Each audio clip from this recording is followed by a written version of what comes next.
जितना इस भारत में आर्मी की संख्या नहीं है, जितना इस भारत में कृषक लोगों की संख्या नहीं है, खेती पशुपालन आदि करने वालों की, उससे अधिक आज संसार में सन्यासियों की संख्या बढ़ रही है। क्या आप सभी ने ये कभी जाना, मुक्ति कहते किसे हैं? सन्यासी बनने का लक्ष्य क्या है? योग होता क्या है? आध्यात्म कहते किसे हैं? आप लोगों ने क्या कभी इसके बारे में कभी समझने का प्रयास किया? केवल इतना ही नहीं, संसार में अगर आप देखोगे तो ध्यान करने वालों की संख्या भी बहुत तेज़ी से बढ़ती जा रही है। कोई सिर पर अंगूठा रख के ध्यान कराने का प्रयास करता है, कोई उंगली पर केंद्रित होकर ध्यान कराने का प्रयास करता है, कोई किसी द्रव्य को दिखाकर कहता है कि उसी पर केंद्रित रहो, थोड़ी देर में मुक्ति लग जाएगी। कोई कहता है कि राधा का नाम जपो, राधा रानी मुक्त कर देंगी। कोई कहता है कि हरे कृष्ण हरे राम ऐसे जाप करते रहो। मैं बिल्कुल श्री राम का, भगवान श्री कृष्ण का, इन लोगों का समर्थन करता हूँ। इनके नाम के साथ आप लोग अभिवादन करें, इनके जैसा बनने का हर संभव प्रयास करो। महाभारत काल में जो राधा नाम की स्त्री है, चलो ठीक है, हो सकता है कि वो भी कहीं ना कहीं रही हो, लेकिन क्या आप लोगों ने कभी ये जाना मुक्ति कहते किसे हैं? कम से कम आप लोग ध्यान के बारे में तो ज़रूर सुने होंगे। आप लोग इस संसार में देख रहे हो, राधा का नाम हो गया, और भी जो अलग अलग नाम है, लोग बताते हैं कि इन्हें जपने से मुक्ति हो जाएगी। सन्यासियों की जितनी भी भीड़ है, उन लोगों में क्या आप लोगों ने कभी किसी पर दृष्टि किया वो वास्तव में मुक्त है? मैं वहाँ उन सन्यासियों के सामने बैठी जनता की ही क्या बात करूँ। अगर उस सन्यासी पर भी आप लोग दृष्टि डालें जो राधा का नाम जप रहा है, क्या वो वास्तव में मुक्त है? संसार से मुक्त तो नहीं होगा, लेकिन फिर भी राधा नाम के पीछे का विज्ञान क्या है जो लोग ऐसा प्रचार कर रहे हैं संसार में? हो सकता है कि ये सनातन धर्म को कुछ दिनों तक बचाकर रखें, इतना तो इनका योगदान है, लेकिन जो प्रचार किया जा रहा है वर्तमान में, क्या ये रामायण के काल में कभी ऐसा प्रचार था? रामायण के काल में भगवान राम तो किसी का नाम नहीं जपते थे, राधा हो गई, कोई भी हो गया। प्राचीन ऋषि मुनि लोग, महर्षि भृगु हो गए, भगवान विष्णु जी हो गए, पुराणों को भी जब आप पढ़ोगे तो वहाँ पर भी वे कोई अपने पूर्वज या ऋषि या ऋषिकाएँ राधा नाम नहीं जपती थी। फिर भी मैं आप सभी से पूछता हूँ, इस नाम के पीछे का विज्ञान क्या है? हो सकता है कोई स्त्री रही हो, शिक्षित हो, कुछ भी हो, लेकिन उसका नाम लेने से मुक्ति मिल जाएगी, इसका आप मुझे क्या प्रमाण दोगे? वीडियो बनाने का मेरा ये मकसद है कि मुक्ति कहते किसे हैं? आप लोगों ने कभी विचारा ध्यान कहते किसे हैं? क्योंकि वर्तमान समय में सनातन धर्म के जितने भी अनुयायी हैं, हालांकि संख्या तो बहुत कम है, फिर भी जो चर्चा है कि बढ़ रही है, मैं उन सभी लोगों से पूछना चाहता हूँ, मुक्ति कहते किसे हैं? ध्यान कहते किसे हैं? संन्यास कहते किसे हैं? भक्ति कहते किसे हैं? वैराग्य किसे कहते हैं? अगर आप लोगों ने मेरी तरह ये सुना होगा कि रामायण महाभारत में गुरुकुल हुआ करते थे, अनुसंधान केंद्र हुआ करते थे, वहाँ पर ऋषि मुनि लोग बचपन से ही अध्ययन करते थे, एक्सपेरिमेंट करते थे, तब जाके वे ईश्वर तक, मुक्ति तक, मोक्ष तक पहुँचते थे, सनातन धर्म की स्थापना करने में सक्षम हुए थे। पूरा जीवन उनका लग गया संघर्ष करते, लेकिन वर्तमान समय में कोई शिक्षा नहीं, कोई अध्ययन नहीं। कितने ही सन्यासियों के रूप में गुंडे बदमाश होते हैं जो जाके पदों पर अधिकार कर लेते हैं, फिर अंदर ही अंदर से कुरानों का समर्थन करते हैं, बाइबिल का समर्थन करते हैं। मेरी बातें सुनकर आप लोगों के मन में इतना तो आ गया होगा कि सच में ये जानना रुचिकर है कि मुक्ति है क्या। आज के इस वीडियो में हम ये सब जानने का प्रयास करेंगे। अगर ये वीडियो आप लोग पूरा देख लेते हो तो मेरा विश्वास कीजिए, सनातन धर्म का जो आधार है, जो विज्ञान है, जो रास्ता है इस अध्यात्म के मार्ग पर चलने के लिए, आप लोग उस पर चलने का निश्चित रूप से प्रयास करेंगे, अगर आपके अंदर सोचने का सामर्थ्य है तो। और आज की इस वीडियो में ये भी जानने का प्रयास करेंगे, या फिर मुख्य लक्ष्य तो यही जानना है कि क्या सृष्टि विज्ञान को समझे बिना मुक्ति संभव है? अगर हम सृष्टि के बारे में कुछ भी नहीं जानते, पार्टिकल के बारे में, वैदिक छंदों के बारे में, ग्रह तारों गैलेक्सियों के बारे में, तो क्या फिर भी हम मुक्त हो सकते हैं? मेरा विश्वास कीजिए, आप लोग संसार में जो मुक्ति की परिभाषा जानते हो कि कोई दुख हुआ, किसी सन्यासी के पास दौड़े चले गए, थोड़ी देर के लिए उसने आपको आराम दिला दिया, आपको लगा कि मैं तो दुखों से मुक्त हो गया, ये आपका सबसे बड़ा भ्रम है। तो आइए वीडियो को शुरू करते हैं और इन सबको समझने जानने का प्रयास करते हैं। मैं हूं अद्वैत, आप देख रहे हो ब्रह्मांड विज्ञान यूट्यूब चैनल। आप में से ऐसा कोई भी नहीं होगा जो रामायण महाभारत आदि के इतिहास को न जानता हो। इतना तो आप लोगों ने सुना ही होगा, महर्षि विश्वामित्र जी थे, महर्षि वशिष्ठ जी थे, भरद्वाज जी थे। इन लोगों के पास अपने अस्त्र शस्त्र तकनीकें हुआ करते थे। क्योंकि अगर विज्ञान की चर्चा करूंगा तो बहुत से लोग विश्वास नहीं करते।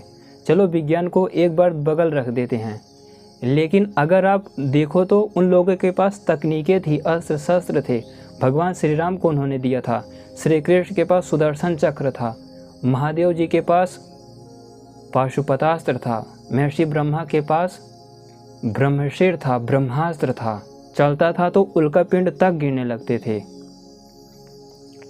और भी अनेक अस्त्र शस्त्र थे जो अर्जुन के पास, भीम के पास, दुर्योधन के पास, कर्ण के पास, भीष्म पितामह जी के पास, द्रोणाचार्य जी के पास, महर्षि भगवान परशुराम जी के पास। इन लोगों के पास अलग अलग अस्त्र शस्त्र हुआ करते थे। लेकिन जो रामायण महाभारत का युग है, महाभारत तो लगभग 5-5.5 हज़ार वर्ष पहले हुआ था। रामायण भी 8-9 लाख वर्ष हो गए, 9-9.5 लाख वर्ष लगभग। तो रामायण के भी 9.5 लाख वर्ष हो गए। उस समय आज से 5,000 वर्ष पहले अगर वे तकनीकी हथियार थे तो आज क्यों नहीं है? 5,000 साल पहले बने हथियार, अस्त्र शस्त्र किस तकनीकी के आधार पर, किस विज्ञान के आधार पर बनाए गए थे? जैसे आज के सन्यासियों का लक्ष्य है केवल मुक्त हो जाना, कोई सिर पे हाथ रख के मुक्त होता है, अलग अलग सबके माध्यम है। प्राचीन ऋषि लोग अस्त्र शस्त्र का निर्माण क्यों किए थे, मैं आप लोगों से पूछना चाहता हूँ। वे लोग भी मुक्त हो सकते थे। आज की दृष्टि में देखा जाए तो उन लोगों ने अपना समय बर्बाद किया तकनीकों को बनाने में, गुरुकुलों में शिक्षा देने में। ऐसे ही प्रवचन दे दिए होते अपने सामने लाखों की, हजारों की भीड़ बैठाकर, तो वे भी मुक्त हो जाते, उस समय की जनता भी मुक्त हो जाती। लेकिन उन्होंने ऐसा कोई भी कार्य नहीं किया। रामायण महाभारत में कोई भी इतिहास ऐसा नहीं मिलता जहाँ पर कोई ऋषि मुनि प्रवचन देता हो नियमित और कोई भी उसका कार्य ना हो। प्रवचन देते थे लेकिन अनुसंधान भी करते थे, अध्ययन अध्यापन का कार्य करते थे, सब कुछ करते थे, युद्ध करते थे। वास्तव में उनका जो मुख्य आधार था वो सृष्टि का विज्ञान था। आज के लोग मुक्त हैं ऐसा मुझे संदेह है, लेकिन प्राचीन ऋषि मुनि, महापुरुष और ऋषिकाएं, वे लोग मुक्त थे 100% सहमति के साथ मैं कह सकता हूँ। और आज के लोग मुक्त हों ऐसा 0% है, 1% भी नहीं है। तो जो प्राचीन ऋषियों का सिद्धांत था वो वास्तव में सृष्टि का विज्ञान था, वैदिक विज्ञान था, वैदिक छंदों का विज्ञान था। आज वर्तमान समय में जो भी भौतिकी है, जो भी विज्ञान है, प्राचीन काल में सारा ज्ञान विज्ञान उपलब्ध था। इससे भी सूक्ष्मता में जाकर ऋषि मुनि लोग सब कुछ जानते थे। बिना सृष्टि को जाने मुक्ति तक पहुंचा ही नहीं जा सकता, ईश्वर को तत्व रूप में जाना ही नहीं जा सकता। जब तक आप ये नहीं जानोगे कि पार्टिकल कितना सूक्ष्म होता है। हमारे शरीर में सबसे अधिक कौन से पार्टिकल हैं? श्वास लेते हैं तो कौन सा पार्टिकल बाहर आता है? हमारी आंखें कैसे बनी हुई हैं? बालों के अंदर कौन से सूक्ष्म स्ट्रिंग, वाइब्रेशन, वैदिक छंद काम कर रहे हैं? काले रंग की उत्पत्ति किस सूक्ष्म छंदों से होती है? सृष्टि में जितने भी पदार्थ हैं, आप अपने सामने देखकर जब तक उस पदार्थ के विज्ञान को ना समझ लो, उसके बाद समाधि में स्थित होकर सूक्ष्मता को भी जान लो, तभी आप ईश्वर के संरचना को तत्व रूप में जान सकते हो। वैसे ईश्वर की कोई संरचना नहीं होती क्योंकि वो काल से परे है। फिर भी वो तत्व रूप में जो शुद्ध चेतन है, उसे आप लोग तभी समझ सकते हो जब आप सृष्टि विज्ञान को जानते हो। वेदों ब्राह्मण ग्रंथों में बेकार की बातें नहीं है, कोई इतिहास नहीं है, उसमें सृष्टि का विज्ञान ही है जिस पर ऋषि मुनि लोग अनुसंधान करते थे। यहाँ तक कि प्राचीन ऋषिकाएं भी बहुत बड़ी वैज्ञानिक हुआ करती थी, योगी हुआ करती थी। आज के लोगों की तरह वैसे बैठकर प्रवचन नहीं देती थी। उन लोगों का अपना अनुसंधान था, अपना एक विशेष लक्ष्य हुआ करता था, तब जाके वे मोक्ष तक, मुक्ति तक पहुंचा करते थे। ईश्वर को तत्व रूप में जानते थे, अपनी आत्मा में स्थित हो जाया करते थे। सृष्टि का ऐसा कोई भी ज्ञान विज्ञान ना हो जो उन्हें ना पता था। उस समय सब कुछ जानते थे वे लोग।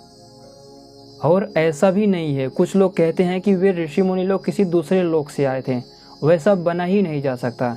ये पागलपन और मूर्खता की बातें हैं। वे लोग भी हमारे जैसे थे, आत्माएं वे भी थे, आत्माएं हम भी हैं। लेकिन उन लोगों का सामर्थ्य विशेष हुआ करता था, क्योंकि वे बचपन से ही अनुसंधान करते थे, वैज्ञानिक सामर्थ्य के साथ जन्मे थे, इसीलिए वे मुक्ति तक पहुंच जाते थे। आप भी, हम भी पहुंच सकते हैं अगर पूरा जीवन संघर्ष करें तो बिना सृष्टि विज्ञान के मुक्ति संभव है ही नहीं। अगर आपको कोई ऐसा बोल रहा है कि मोक्ष प्राप्त करने के लिए केवल राधा का नाम जपते रहो, या फिर सिर पे हाथ रखकर जो लोग मोक्ष दिलाते हैं, वो लोग आपको मूर्ख बना रहे हैं। ऐसा कुछ भी नहीं है। आप लोग खुद ही आने वाले समय पर थोड़ा अनुमान करोगे, आपको खुद ही लगेगा कि 2-4 वर्षों के बाद ये अपने आप समाप्त हो जाएंगे। जैसे जैसे आधुनिक शिक्षा बढ़ेगी, जैसे जैसे गुलामी बढ़ेगी, पशु पक्षी गाय आदि का अंत होगा, पर्यावरण प्रदूषित होगा, ये राधा नाम या फिर सिर पर हाथ रखकर मोक्ष दिलाने वाले लोग हैं, ये सब समाप्त हो जाएंगे। आप लोग मेरा विश्वास कीजिए, अगर प्राचीन ऋषि मुनि या ऋषिकाएं लोग होते, वे लोग वैज्ञानिकों से जाके टकरा जाते, वैज्ञानिकों को अपने सामने तुच्छ सिद्ध कर देते। वे कहते कि जो हमारा विज्ञान है, जो हमारा अनुसंधान है, जो ईश्वर ने ज्ञान दिया है, उसके सामने तुम कुछ भी नहीं हो, या फिर तुम्हारा जो विज्ञान है वो गलत मार्ग से आगे बढ़ रहा है, जो आगे इस पृथ्वी को हानि पहुंचाएगा। तो अगर कोई सन्यासी ऐसा है संसार में, तो आप उसका समर्थन कर सकते हो। उसके साथ वो सृष्टि विज्ञान को भी जानने वाला हो, ब्रह्मांड का बहुत बड़ा वैज्ञानिक होना चाहिए, तभी आप उसे ऋषि की कैटेगरी दे सकते हो, सन्यासी कह सकते हो। अन्यथा वो आपको मूर्ख बना रहा है। बिना सृष्टि विज्ञान को जाने मुक्ति तक पहुंचा ही नहीं जा सकता। तो मैं आज की वीडियो में केवल इतना ही बताना चाहता था, बिना सृष्टि विज्ञान को जाने मुक्ति संभव है ही नहीं। अगर आपकी रुचि नहीं है तो रुचि बनाने का प्रयास करो, हर संभव प्रयास करो। ना कुछ तो सुबह शाम 1-1 घंटे, आधे घंटे निकाल कर इसका अध्ययन करने का प्रयास करो, वीडियो को बार बार देखने का प्रयास करो, इतना तो कर ही सकते हो। बाकी जो मैं रामायण महाभारत की सीरीज़ लाने वाला था, जो मेरा दूसरा चैनल है, उस पर आएगी।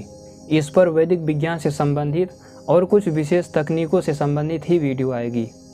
प्राचीन इतिहास में अगर कुछ नया शोध होता है, कुछ नई बातें आती हैं सामने, तो इसी चैनल पर आएंगी। बाकी जो सीरीज़ है वो सब दूसरे चैनल पर आएगी। और आप लोगों से एक विनती है, जो मैंने पिछले चैनल का नाम रखा था, उसका नाम महान क्रांति था, लेकिन बदलकर क्रांति रक्षक रख दिया गया। तो आप लोग कमेंट में बताइए कि दोनों में से कौन सा नाम सही है। उस पर video 2 minute, 4 minute, 6 minute, 10 minute तक आएंगी, 15 मिनट तक, बड़ी वीडियो नहीं रहेंगी। फिर भी आप लोगों को दोनों नामों में से जो नाम अच्छा लगे, महान क्रांति या क्रांति रक्षक, उसे बताइएगा, चैनल का वही नाम रखा जाएगा। यही है आज का वीडियो। मुझे लगता है वीडियो आपको अच्छा लगा होगा। वीडियो को पूरा देखने के लिए धन्यवाद।